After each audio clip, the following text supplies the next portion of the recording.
नमस्कार मित्रांनो. तर आपण आता या नवीन व्हिडिओमध्ये एच-टी-एम-एल म्हणजे काय असते हे शिकणार आहोत. तर एच-टी-एम-एल विषयी तुम्हाला थोडीफार आयडिया असेलच. एच-टी-एम-एल हे कशासाठी यूज करतात? त्याचा नक्की त्याचा यूज काय असतो? तर ते आपण आज या व्हिडिओमध्ये बघू. आणि आपण आता एक अशी नवीन एक सीरीजच चालू करणार आहे, की त्याच्यामध्ये आपण एच-टी-एम-एल पूर्णपणे शिकणार आहोत. ओके. तर सुरू करूया. तर इंट्रोडक्शन टू एच-टी-एम-एल. एच-टी-एम-एल ही काय आहे तर हायपर टेक्स्ट मार्कअप लँग्वेज आहे. मग ही लँग्वेज कशासाठी यूज केली जाते? का बरं यूज केली जाते? ती आपण या व्हिडिओमध्ये बघणार आहोत. ओके. नेक्स्ट. तर व्हॉट इज एच-टी-एम-एल? एच-टी-एम-एल म्हणजे नक्की काय? H-T-M-L stands for hyper text markup language. Okay. आणि ही एक स्टँडर्ड लँग्वेज आहे. तर ही कशासाठी यूज केली जाते तर जो आपण म्हणजे वेब पेजेस वगैरे क्रिएट करण्यासाठी. ओके. वेब पेजेस म्हणजे कोणकोणते वेब पेजेस असतात. फॉर एक्झाम्पल एखादी वेबसाईट असेल. एखादी वेबसाईट म्हणजे तुम्ही एखादी कंपनी चालू केली असेल किंवा काय, की त्या कंपनीची तुम्ही एखादी वेबसाईट बनवता. अशा प्रकारे आपण ती बनवण्यासाठी आपण एच-टी-एम-एलचा यूज करतो. एच-टी-एम-एल म्हणजे फक्त आपण ते स्ट्रक्चर असते ना, कसं कसं दाखवलं म्हणजे जो कंटेंट असतोय ना, तो आपण वेब ब्राउझरवरती कसा शो करायचा, ते आपण एच-टी-एम-एल मधून करत असतो. तेच म्हणजे स्ट्रक्चरल वेब पेजेस म्हणजे कसे असावे स्ट्रक्चर. ओके. तर ते आपण एच-टी-एम-एल मधून करत असतो. ओके. तर नेक्स्ट स्लाईड म्हणजे आपण काय एच-टी-एम-एल शिकायचं? का आपल्याला गरज काय आहे शिकायची? तर एच-टी-एम-एल हे आपण म्हणजे बरं आपल्याला वेब डेव्हलपमेंट वगैरे त्याच्यामध्ये जायचं असेल आपल्याला डेव्हलपमेंटमध्ये वगैरे, तर आपण एच-टी-एम-एल शिकणं हे पहिले नेसेसरीच आहे. कारण की एच-टी-एम-एल शिवाय तुम्ही म्हणजे स्ट्रक्चर मेल तेच आहे. कंटेंट म्हणजे तुम्हाला वेबमधला कंटेंट कसा शो करायचा, ते आपण एच-टी-एम-एलमध्ये शिकू शकतो. ओके. नंतर वेबसाईट किंवा तुम्हाला वेब ॲप्स वगैरे काय क्रिएट करायचं असेल तर, नंतर तुम्हाला सी-एस-एस नंतर जावास्क्रिप्ट. सी-एस-एस हे आपण स्टायलिंगसाठी यूज करत असतोय. नंतर एच-टी-एम-एल आपण त्यात जो ब्लॉगिंग वगैरे करतो, म्हणजे आपण काय कंटेंट वगैरे देतो, त्याच्यासाठी पण आपण एच-टी-एम-एल मधूनच म्हणजे ते करतो, वेबसाईट वगैरे बनवतो. नंतर पोर्टफोलिओज असेल, तुमचा पर्सनल पोर्टफोलिओ वगैरे असेल किंवा तुमच्या बिझनेस साइट्स वगैरे असतील, त्यासुद्धा आपण एच-टी-एम-एलमध्ये बनवू शकतो. ओके.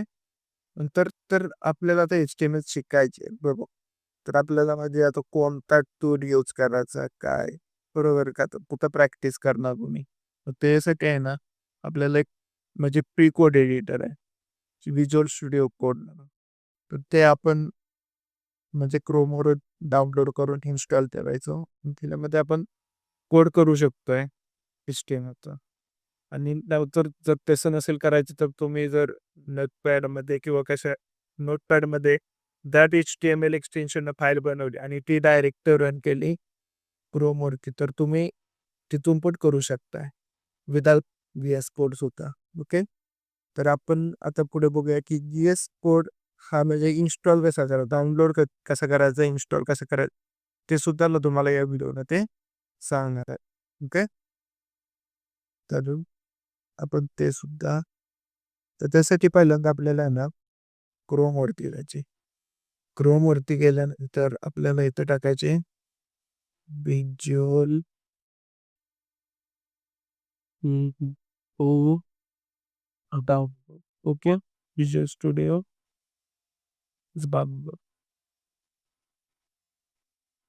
हे सर्च केल्यानंतर तुम्ही इथं त्यांची मेल जी वेबसाईट आहे व्हिज्युअल स्टुडिओची तिथे जाऊ शकता.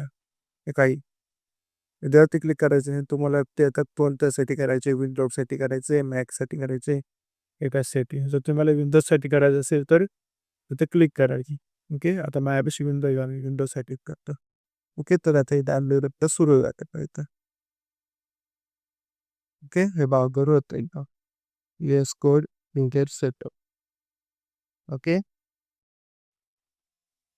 Kan केलं कुठला? ओके. तर आता हे डाउनलोड झालेलं आहे. ओके. डाउनलोड झाल्यानंतर हे तुम्हाला असे इंटरफेस येईल. त्यावरती ॲक्सेप्ट ॲग्रीमेंट आणि नेक्स्ट करायचं. इथं नेक्स्ट करायचं. इथं मी जो स्टुडिओ तो नेक्स्ट करायचं.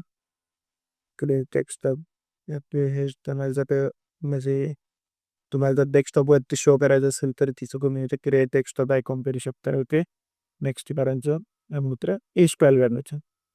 ओके,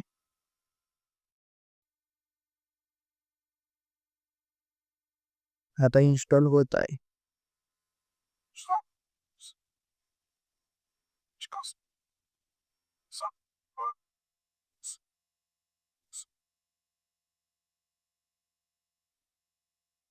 इन्स्टॉल होत आहे अब